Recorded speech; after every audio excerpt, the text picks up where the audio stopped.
Novita dan Elvira Rahmatia Utami. Ini podcast kami berdua. berdua. Oke, Kak Vira gimana nih kabarnya? Alhamdulillah ya baik. Kak Widya sendiri gimana nih? Alhamdulillah baik juga ya, walaupun lagi banyak-banyaknya tugas ini karena kita bentar lagi mau UAS. Wow, udah mau UAS aja nih. Gak kerasa gak sih? Iya. Pokoknya yang kalian ya yang lagi nonton ini kalau lagi UAS juga atau lagi mau UAS atau ujian apapun itu, semangat ya. Semoga nilainya selalu maksimal. Amin. Oke. Video kali ini kita bakalan bahas apa sih, Kak? Kita di video ini bakalan bahas mengenai seputar pemerintah dan pemerintahan. Oh, pemerintah dan pemerintahan. Tapi kalau dilihat-lihat katanya tuh kayak mirip nggak sih, Kak? Pemerintah, pemerintahan.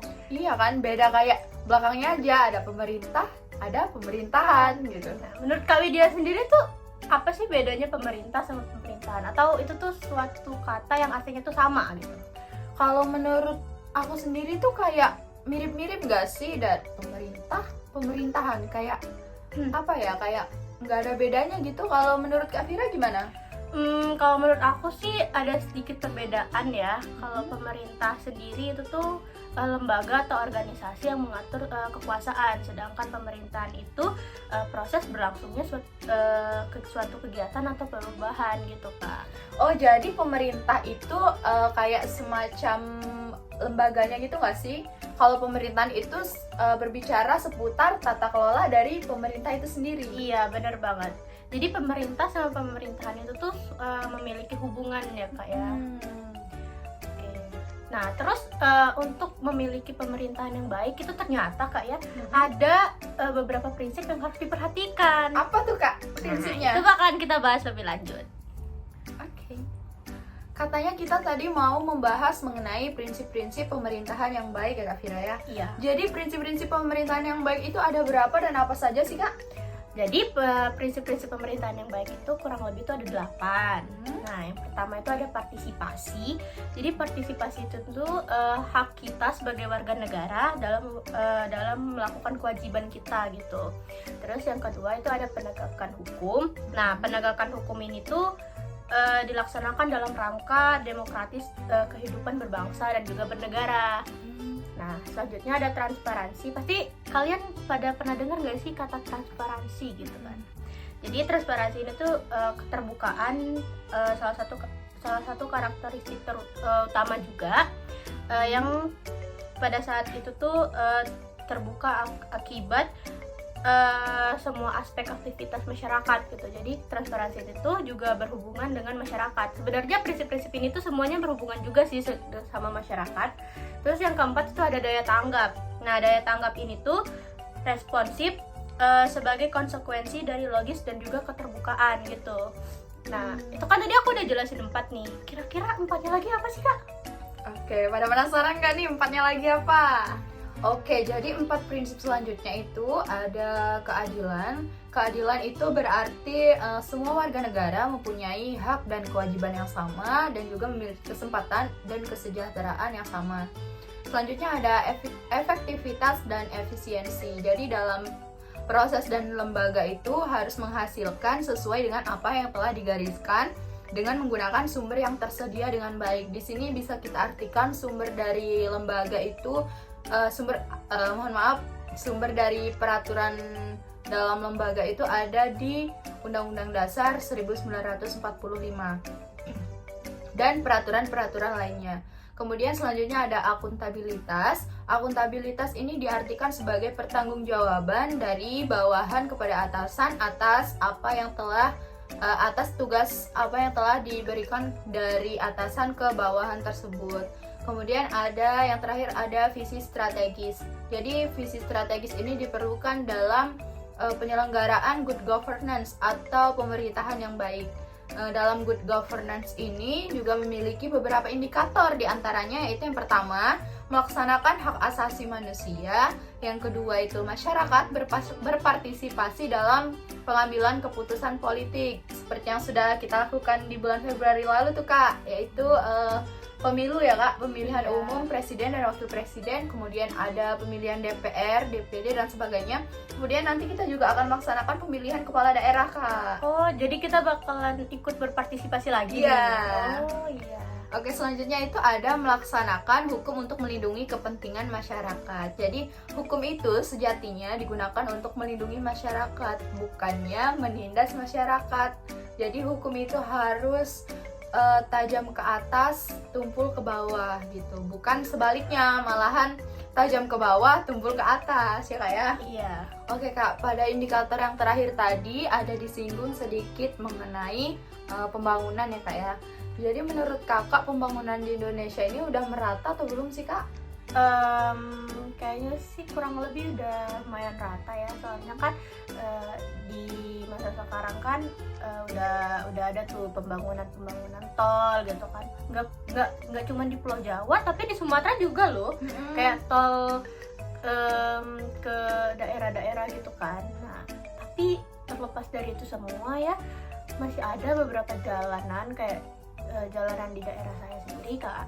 Itu tuh ada beberapa jalanan tuh yang bisa dibilang sih kurang bagus ya, soalnya kayak banyak lubang-lubang gitu. Mobil aja nih ya Kak, mesti ngantri gitu loh buat lewat, soalnya nggak bisa kalau misalkan langsung lubangnya tuh udah dalam gitu. Jadi nggak bisa kalau langsung terobos tuh nggak bisa, rusak mobilnya. Jadi kayak gitu bisa membahayakan pengendara nggak sih Kak? Bisa banget. Nggak cuman mobil sih sebenarnya, motor juga kalau misalkan mau lewat juga mesti lambat gitu, saking dalamnya, padahal motor. Kalau di daerah aku sendiri ya Kak, memang di sana itu mayoritas jalannya itu belum diaspal, jadi masih kayak tanah gitu. Jadi kalau misal hujan itu licin banget gitu Kak. Jadi walaupun gerimis dikit aja gitu ya, kayak ya mungkin gerimis 5 menit lah atau 10 menit itu jalannya udah licin banget. Udah sampai ada yang kayak apa ya, ibaratnya tuh kayak bubur gitu kan jalannya. susah banget dilewatin. Bubur ya? Iya. Diaduk atau enggak? Kita tim nggak diaduk sih Kak. Apa sih? Ya itu, jadi kalau berbicara masalah pembangunan emang udah merata di kota-kota yang besar bener. gitu ya Kak. Kalau misal di daerah-daerah juga itu belum terlalu merata gitu, masih ada yang belum, contohnya yang disebutin Kak Vira tadi, lalu yang saya sebutkan tadi gitu. Iya.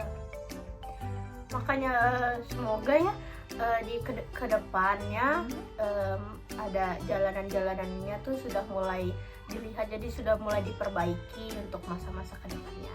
Amin. Jadi semoga di era pemerintahan selanjutnya kita bisa menikmati hasil dari jeripaya pemerintah dalam pembangunan ini.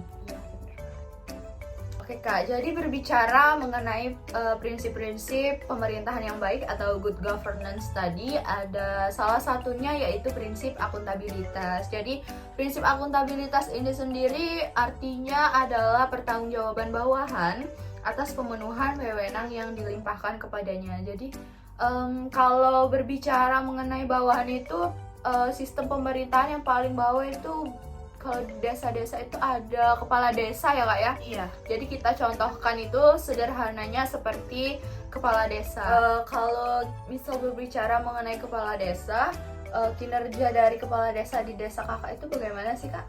Kalau di desa aku sendiri itu tuh kinerjanya tuh udah cukup baik gitu ya. Soalnya ini tuh terlihat dari adanya pembangunan jalan kayak jalan setapak gitu Kak. Jadi mayoritas di daerahku itu tuh petani karet. Nah, jadi ada beberapa petani yang harus melewatin sungai gitu Kak, buat nyampe ke Kebun. ya kebunnya ya gitu.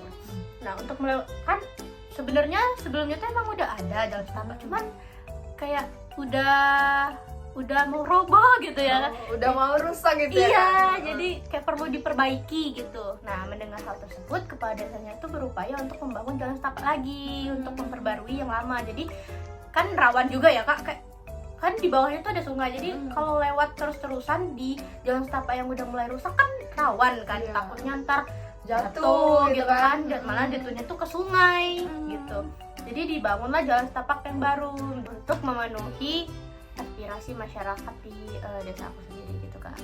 Jadi itu karena dia mendengarkan aspirasi tadi ya, itu berkaitan juga nggak sih dengan prinsip dari pemerintahan yang baik, yaitu bagian daya tanggap ya Kak ya? Oh kalau nggak iya salah. benar. Wah, jadi di sekitaran kita sendiri nih ternyata kita tuh ada menemukan prinsip-prinsip pemerintahan yang baik ya Kak. Iya Kak, udah banyak prinsip-prinsip pemerintahan yang baik di sekitar kita. Tapi mungkin bisa lebih dimaksimalkan lagi untuk kedepannya. Iya benar banget. Oke guys, jadi itu aja tadi pembahasan dari kami mengenai prinsip-prinsip pemerintahan yang baik atau good governance. Semoga kalian menonton ini dapat menambah ilmu kalian mengenai pemerintahan, mengenai prinsip-prinsip pemerintahan yang baik ya guys ya. Oke, bye-bye. Assalamualaikum warahmatullahi wabarakatuh.